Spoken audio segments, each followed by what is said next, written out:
We are now recording the July 20th, 2018 Small Business Accounting Advisors. Hello, everyone. Hello, happy Friday.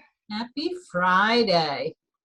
So I want to say, last week we talked about QBox and go to the desktop app store for Intuit and write your reviews.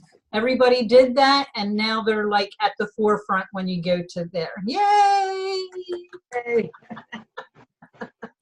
The other thing I wanted to mention was Stacy and Richard had a question and answer event with Avalara on Thursday. I don't know if anybody... At the same time they were doing the Woodward Wayfair sales tax webinar. I'm like, I can't do both at the same time. So you did the Wayfair?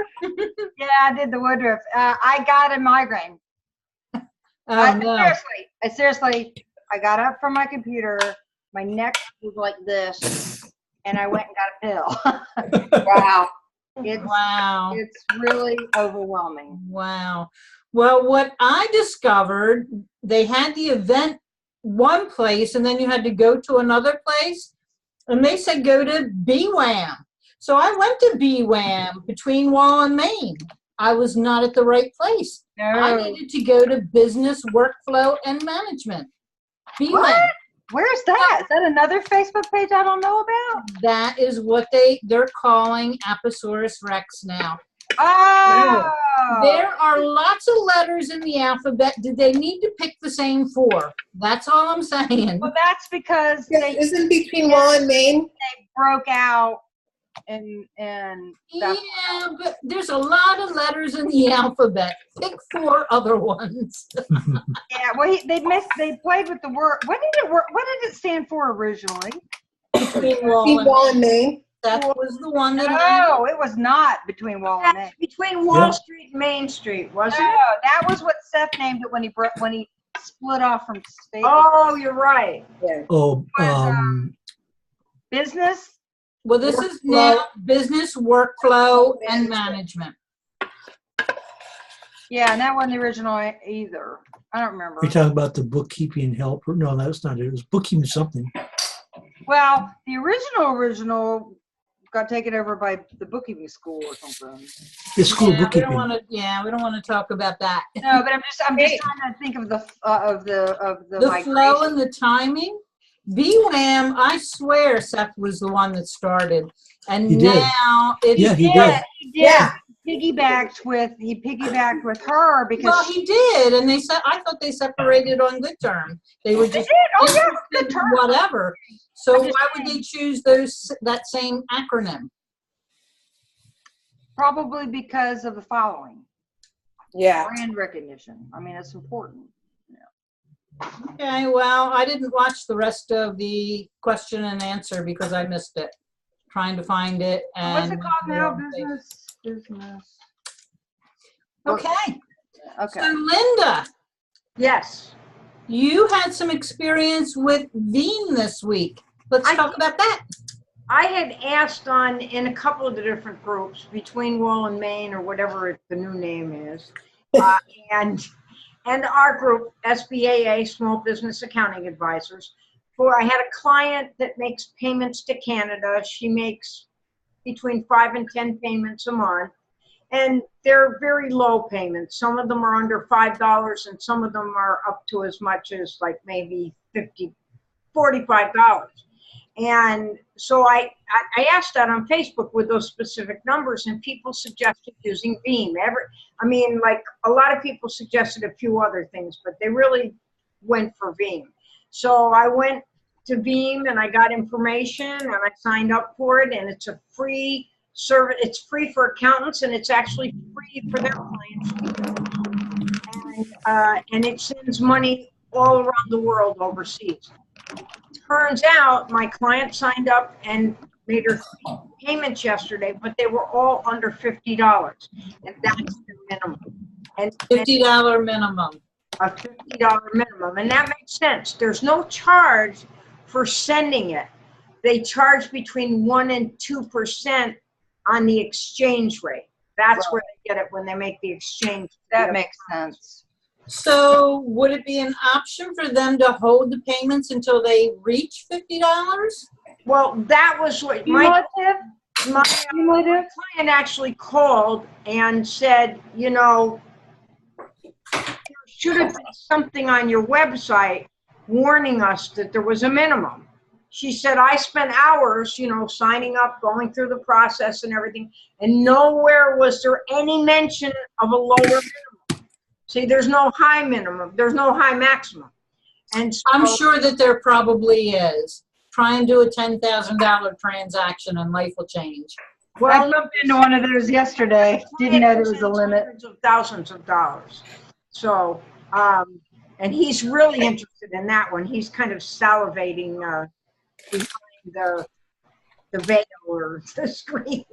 So I have to find out about that. But I had not said the specific dollar amounts to him. I only wrote those on the Facebook page. But I had said small.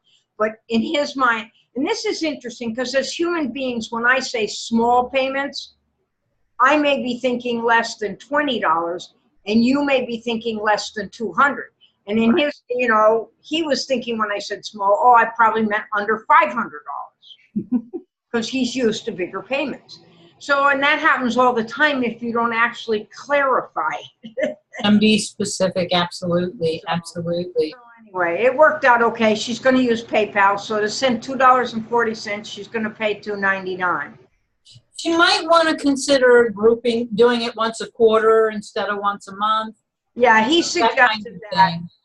The other thing is she might just say, you know, if you get less than $10 a month, it's just disappearing or it's going to be rolled over to the next month. But then that's more, see, that's not real scalable then because you then have to build into the system tracking it and rolling it over. Right, right. And so we really want to go for scalability. Got it. So anyway, but there's probably other things and I'll pay attention to them. But I'm really curious about the program Sara mentioned that I think she's going to share about pulling into desktop and I'm curious to what she discovers about different POS systems. That's all. Yeah, I'm doing a lot of research. I'm not doing much billable work these days. Yeah, I hear you. Hi, Brandon. Yeah, but let's say hi to Brandon before we move to our next subject. Hey, Brandon. Brandon's driving again. He did a great review for QBox. Yes, I did. I love QBox. Yeah, I Nice. love QBox. I know. And Chris called me yesterday or the day before. I'm going to be on the next desktop time too. Oh, good. Awesome. Let us know. We're going to really promote you. All right. Good.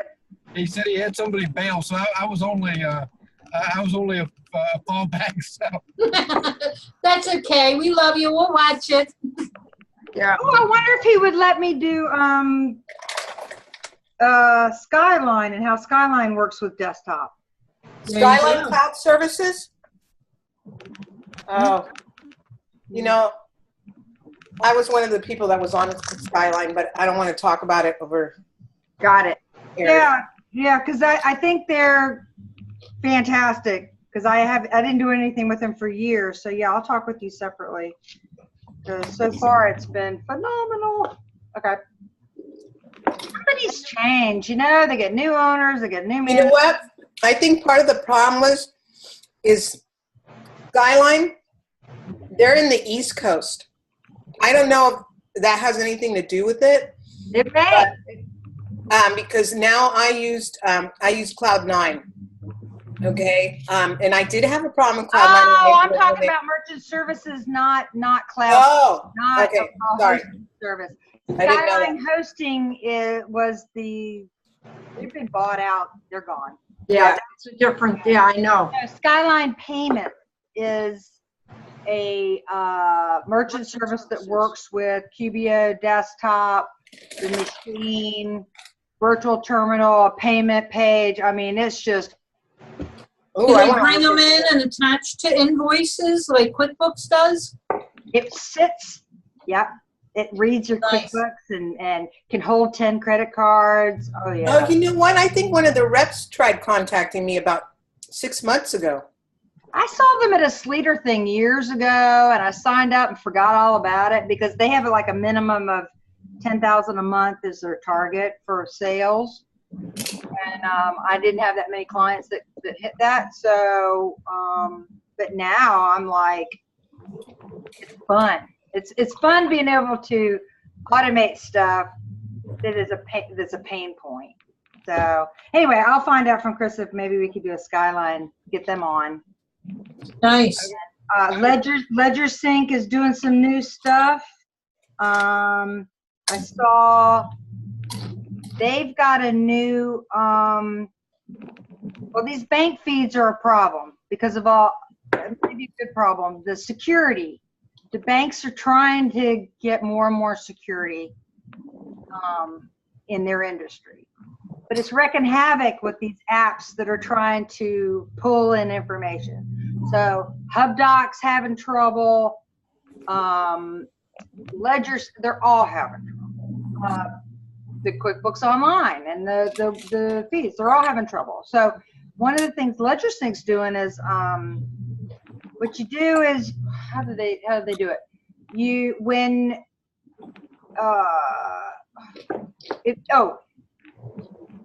you put the two-factor authentication in for the owner. So if you go to make a change or you can't link up, the owner says, oh, there's my little 6-digit code, and they put in the 6-digit code, and you don't see it, but it comes right into Ledger Sync and will take care of it for you. So there's that, and then they have what's the new one I saw? It's not even on their website. They did a little teaser on Twitter.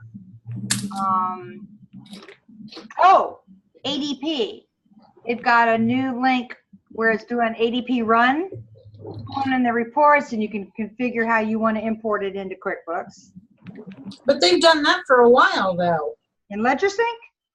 Oh, not in Ledger Sync. Okay. Yeah. So I don't like the way ADP comes into my general ledger, so I tend to do it by hand. So I'm curious to see what that is. What else is fun? I have... Sarah, quick question since you said that. Do you do, in like all these payroll companies that are third-party apps, do you have them feed into your QuickBooks? Yeah, Not neither desktop. do I. Not desktop, because I'll tell you why. Most of them come in, and because they take the money out immediately, or even before the payroll check, there's never anything on the balance sheet. There's never a payable, okay? Yeah. So they shortcut it, and they go bank, P&L. What happens is, I get a nonprofit, ADP's been drafting FUTA taxes, and it's just all buried in there. They don't know. And I come in and I go, no, I want to see it flow for audit trail. I want to see it flow through my liability accounts. I want my 941, my Georgia withholding, all that flow. I want to see it in and out. And then, what the hell's this FUTA? And so you finally get it back. You finally get it turned off. You wait 7 months and you get your money back.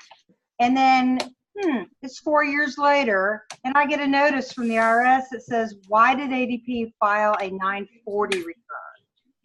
I'm just like, so it's part of our, I don't know, keeping track of all this. I mean, all this automation is really cool, as long as you just don't let the computers do stuff so automatically. That's the problem, letting the computer decide. Yeah.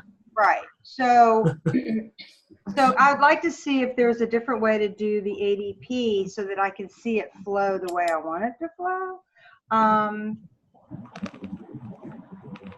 Anyway, so then, so another one that I want to look at, and I kept saying if I could just get to the 20th, I'm going to be sailing here.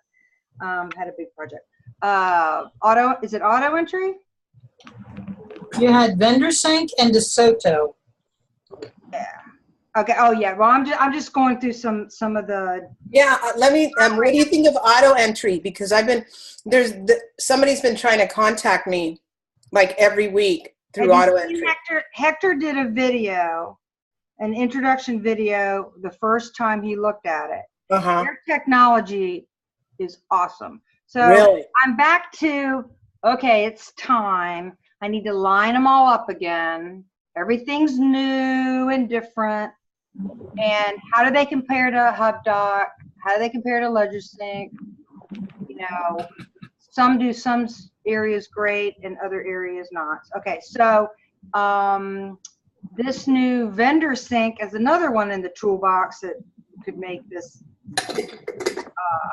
automating our general ledger really cool. So that's like in beta right now, just announced it like July 10th or something. So vendor sync is another one where it's going to try to act like the rules that in all the features that you have in QBO, but let us do it in desktop. Nice. So, and I can share my screen real quick.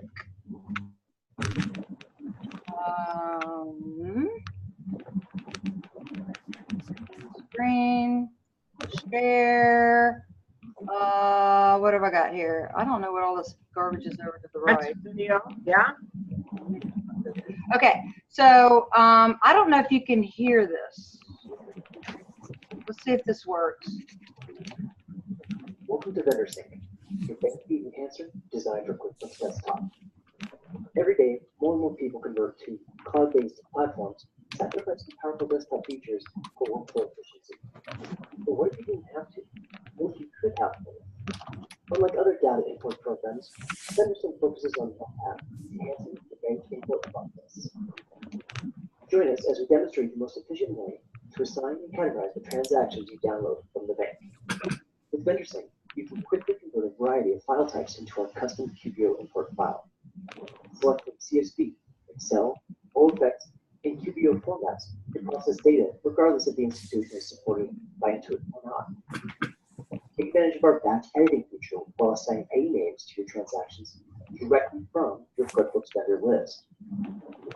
Numbers, transaction dates. Dates. Did you see that? Most important, eliminate the need to categorize Vendor Sync leaves the power of approval in the hands of users. After modifying the data to your liking, simply import a downloaded copy of your data into QuickBooks. All the expense transactions will be automatically suggested, awaiting your review. Whatever. Yep.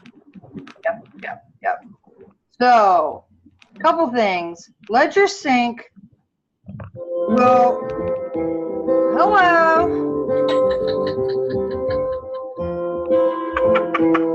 Where is it? It's hidden. Video on YouTube. Okay, I gotta.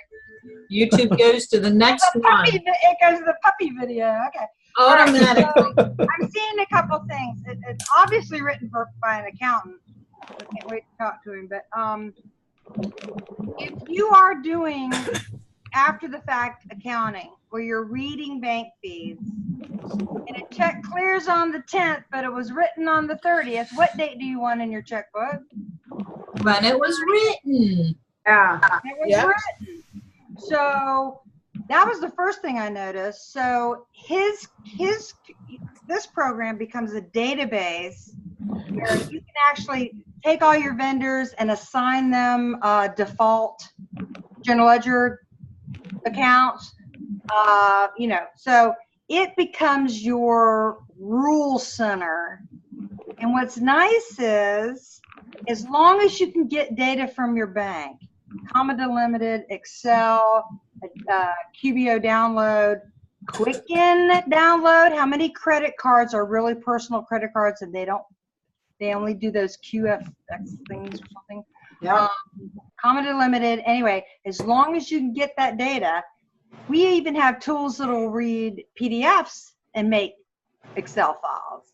Nice. So it's just nice to see somebody else developing for desktop, because desktop is on its way out.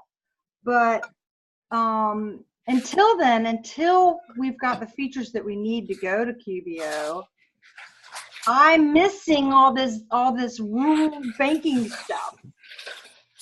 And I don't have to worry about the Hodunk Bank on the corner that is not in HubDoc yet, and it's not in LedgerSync yet. And they're doing it a different way. So anyway, I got a demo next week, and I'll catch up with them later. It's probably safe to say they won't be invited to QB Connect, right? No, they won't be.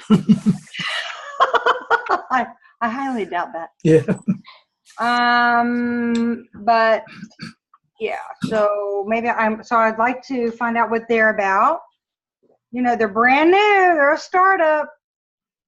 So who knows? It could be a great idea, but who's behind them? Do they have any funding? Do they have longevity? You know, those are all the things that are. We'll keep our eyes out on them. Keep them eye out for them. What was the other thing I did? Oh, right before that's why you brought this up. Right before 5, I joined a demo for Dubsado, which means absolutely nothing. It's a husband and wife team similar to 17 Hats, where I think she's a photographer and he's a programmer. Wow. And he wrote this. I mean, it's almost the same story. And they've got these kids, and one of their kids had this funny word that he called things. So they went, "What the hell?" And they named their program. Really nice. So I have a client who's looking for software to run their weddings. So it's very similar to 17 Hats. It's got the contacts, templates, and signatures online, and this. And so they were writing an interface for Calendarly, and actually I think they're still doing it. Calendarly, and what's the other one that's popular? Acuity. Thank you. And then they thought, well, shoot, why have people pay for that too? So now, in another month or so, they're going to be releasing their own internal calendar scheduling calendar, where the brides could say, "Okay, I want to tour your facility. What times are you available?" So, of course, I'm asking all the questions that the event people could care less about. So finally, I was like, I want to know what the security is and where are the files, and they can give you a free account for 3 customers to play all you want. So I got one of those. They also, here's the other thing I look for when I'm looking at applications. How much activity is going on? Is there a forum? Do they have a Facebook page that's active? Do they have a lot of videos? Do they have a lot of stuff and help? Okay. Some of these programs that were significant, one was like $300 a month plus $650 to set it up. Yikes. Did all this cool stuff. And I'm looking at it going, 17 Hats can do most of that. Why are we paying, And I couldn't find any information. I Googled for hours. So I like the transparency of it. Like, if people can talk about their pain points and what a program won't do, that helps it. Hopefully you see where the programmers are keeping track of that. Or even QBO, somebody said, here's where you go to vote on the features that you want. What a perfect place to go and find out what your software doesn't do. Oh, nice. Yeah. Right. So anyway, I look for things like that because that means they're proactive and they care and they're looking to improve their program.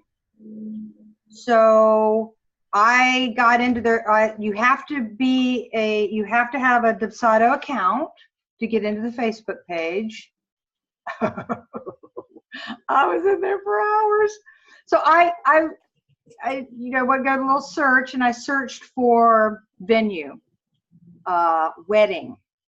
And what I did was I found all these people in the industry, and they're passing ideas back and forth. They're helping each other, and why don't you try this? And that support group is so important.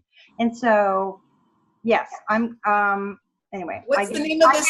I gave them my blessing to go ahead and sign and What's the name of this app? it is Dubsado. And there's actually a funny blog because people say it wrong. There's a Dubsado, but it's Dubsado. Spell it. Dubsado. So it's like 17 hats, sort of. 17 hats. So it's workflow. It links into Stripe, PayPal, Square, QBO. When they add, I mean, it's a one-stop shop. In your emails, what you do is you emailing in and out of this program, but it's putting copies in your Outlook or your Google. What makes them? What differentiates them between, say, like, I mean, there's all that kind of programs around. What's their? What makes them stand out? Yeah, what makes them stand out? What caught my eye was so many different.